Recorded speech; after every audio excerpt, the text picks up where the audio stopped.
Satyabhama Institute of Science and Technology, Chennai. Satyabhama Institute of Science and Technology, Chennai. மக்களவை தேர்தலில் தமிழகத்தில் 4 முனை போட்டி உருவாகி இருக்கிறது. எந்தெந்த கட்சிகள் எந்தெந்த கூட்டணியில் போட்டியிடுகின்றன என்பது பற்றி விவரிக்கிறார் நமது செய்தியாளர் ஸ்டாலின். அவரிடம் பேசலாம். ஸ்டாலின், திமுக கூட்டணி, அதிமுக கூட்டணி, பாஜக கூட்டணி, நாம் தமிழர் கட்சி, இவங்க எல்லாம் தலைமை ஏற்று இந்த கூட்டணியின் கீழ் அப்படின்னு நம்ம அதை புரிஞ்சுக்கலாம். இந்த ஒவ்வொரு பிரதான கட்சிகளின் கூட்டணியிலும் யார் யார் இருக்காங்க, மற்ற எந்தெந்த கட்சிகள் இருக்கிறாங்க, 4 முனை போட்டி என்பது 4 முனை போட்டியாக இருக்குமா, இல்ல பிரதானமாக இந்த கூட்டணிக்கு மத்தியில தான் போட்டி இருக்கும் அப்படின்னு நம்ம புரிஞ்சுக்கலாம். விவரங்கள். திலகவதி, மக்களவை தேர்தலுக்கான அந்த தேதி நாளை அறிவிக்கப்பட்ட நிலையில தேர்தல் நெருங்கிவிட்ட ஒரு சூழல்ல தமிழகத்தை பொறுத்த வரைக்கும் நீங்க குறிப்பிட்டது மாதிரி 4 முனை போட்டி தான் இந்த தேர்தலில் இருக்கும் என்ற ஒரு எதிர்பார்ப்பு தொடர்ச்சியாகவே இருந்து வருகிறது. திமுக தலைமையிலான கூட்டணியில் கிட்டத்தட்ட அனைத்து கட்சிகளுடனான அந்த கூட்டணி தொகுதி பங்கீடுகள்லாம் முடிஞ்சிருச்சு. நாளை காங்கிரஸ் கட்சியுடன் தொகுதி உடன்படிக்கை என்பது நடைபெற இருக்கிறது. அதேபோல பிற கட்சிகளை பொறுத்த வரைக்கும் சிபிஐ, சிபிஎம், விசிகே, விடுதலை சிறுத்தைகள் உள்ளிட்ட அனைத்து கட்சிகளுடன் அந்த தொகுதி உடன்படிக்கையை திமுக மேற்கொண்டு விட்டாங்க.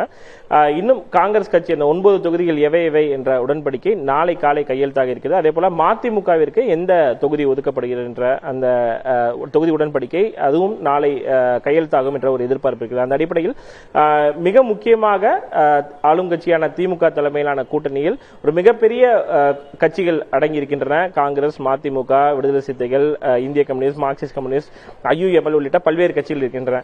இதே போன்ற எதிர்கட்சியான அஇஅதிமுகவை பொறுத்த வரைக்கும் இன்னும் இந்த கூட்டணி சார்ந்த விஷயங்கள்ல ஒரு இழுபறியான ஒரு நிலை என்பது தொடர்ச்சியாகவே இருந்து வருகிறது. ஏன்னா பாட்டாளி மக்கள் கட்சி அதிமுக தலைமையிலான கூட்டணியில் இடம்பெறும் என்று ஒரு எதிர்பார்ப்பு இருந்து வரக்கூடிய நிலையில இன்னும் பாட்டாளி மக்கள் கட்சி தமிழகத்தில் எந்த கட்சியுடனான அந்த தலைமையில் இந்த தேர்தலை சந்திக்க போகின்ற நிலைப்பாட்டை வந்துட்டு இன்னும் அறிவிக்கல. ஆனால் பிற கட்சிகளை பொறுத்த வரைக்கும் தேசிய முற்போக்கு திராவிட கழகம், புதிய தமிழகம், அகில இந்திய ஃபார்வர்ட் பிளாக், புரட்சி பாரதம், எஸ்டிபிஐ போன்ற கட்சிகள் அஇஅதிமுக தலைமையிலான கூட்டணியில் இடம்பெற்றிருக்காங்க. பாட்டாளி மக்கள் கட்சி பாஜக பக்கம் சாய்கிறதா அல்லது அதிமுக தலைமையிலான கூட்டணியை ஏற்கிறதா என்ற அந்த நிலைப்பாடு தொடர்பான அறிவிப்பு ஒரு சில நாட்கள் வருவதற்கான வாய்ப்புகள் உள்ளது. பாஜகவும் இந்த தேர்தலை பொறுத்த வரைக்கும் திமுக அதிமுகவிற்கு மாற்றாக ஒரு மெகா கூட்டணியை அமைக்க வேண்டும் என்ற முயற்சியில் தொடர்ந்து ஈடுபட்டு பல்வேறு கட்சிகளை இணைச்சிருக்காங்க. அந்த அடிப்படையில் பாரதிய ஜனதா கட்சி தலைமையிலான கூட்டணியை பொறுத்த வரைக்கும் தமிழ் மாநில காங்கிரஸ் கட்சி ஏற்கனவே அறிவிப்பை வெளியிட்டு அந்த கூட்டணியில் இருக்காங்க. சமத்துவ மக்கள் கட்சி பாரதிய ஜனதா கட்சியுடன் தன்னுடைய கட்சியை சரத்குமார் இணைச்சு விட்டாரு.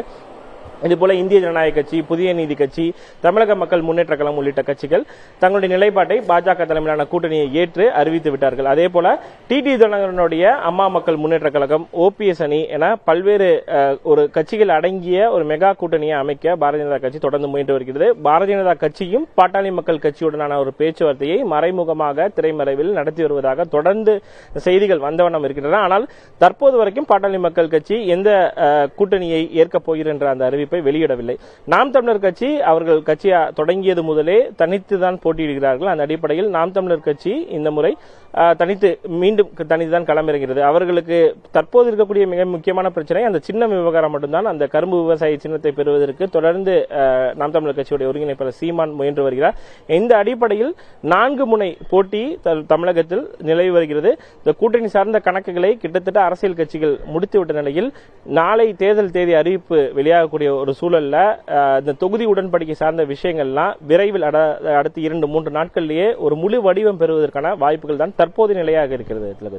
தமிழகத்தில் மக்களவை தேர்தலில் 4 முனை போட்டி இருக்கிறது அப்படின்ற ஒரு ஓவர்வியூ கொடுத்திருக்கீங்க ஸ்டாலின். அடுத்தடுத்த நகர்வுகளுக்காக நாம் காத்திருக்கலாம். உங்களுடைய தற்போதைய விவரங்களுக்கு நன்றி Stalin. Satyabhama Institute of Science and Technology, Chennai. Satyabhama Institute of Science and Technology, Chennai.